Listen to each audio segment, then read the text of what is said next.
Après ce dossier de campagne qui sera donc diffusé demain à 19h10, notre carnet de campagne, il nous emmène ce soir dans la circonscription de Créteil, Choisy-le-Roi-Orly, une circonscription détenue par le maire de Créteil, le socialiste Laurent Catala. Laurent Catala, fort de sa notoriété dans le secteur, se représente, mais il n'aura pas la partie facile, car à gauche, les candidatures se sont multipliées, et à droite, on serre les rangs autour de Marie-Michel Bataille, la bien nommée.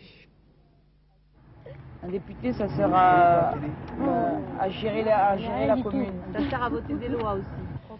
Mais Laurent Catala, par secrétaire d'État, il doit être à la... Je ne sais plus à quelle droite il est. Confusion des genres et des mandats pour les enfants de Créteil. Laurent Catala est effectivement installé dans son fauteuil de maire en haut de cette tour. C'est aussi leur député socialiste sortant. Dans son emploi du temps de secrétaire d'État, il n'a pas trouvé quelques minutes pour expliquer sa candidature.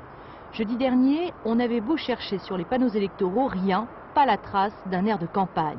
Et pourtant, chacun se prépare. Ici, l'appartement d'un militant vert remplace la permanence qu'ils n'ont pas les moyens de louer.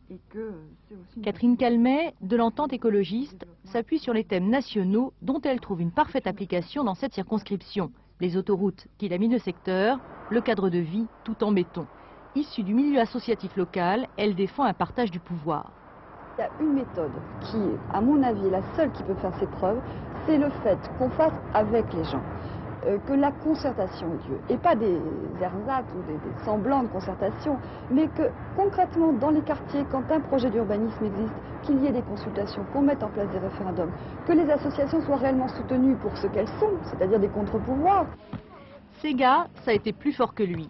C'est sous la bannière Solidarité, Écologie, Gauche Alternative que s'est engagé Gaston Viens, maire d'Orly depuis 28 ans, exclu du PC en 88. Il veut ainsi tirer la sonnette d'alarme à gauche. Ça a été plus fort que lui, il a voulu proposer le choix. Ce sont des électeurs de gauche qui sont déçus de la politique de la gauche et qui ne veulent pas voter pour le Parti communiste parce qu'il fait partie de la gauche qui a déçu.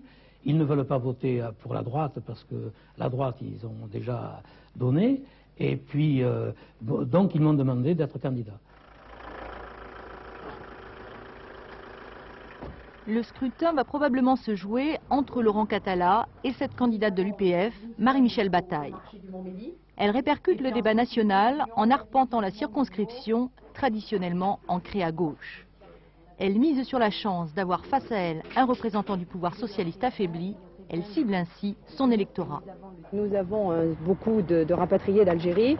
À la limite, le secrétaire d'État qui est face à moi est le secrétaire d'État chargé des rapatriés. Je crois que c'est une cible qu'il faut avoir parce que ce que le gouvernement socialiste a fait, en tous les cas pour cette catégorie de gens auxquels nous devions beaucoup, n'a pas été à la hauteur de leur espérance et certainement n'a pas été à la hauteur des promesses qu'ils avaient faites. En 88, Laurent Catala s'était confortablement installé dans son fauteuil de député avec 60% des suffrages. Cette fois, ce sont les quelques pourcents d'électorat flottant qui risquent de désigner le regagnant.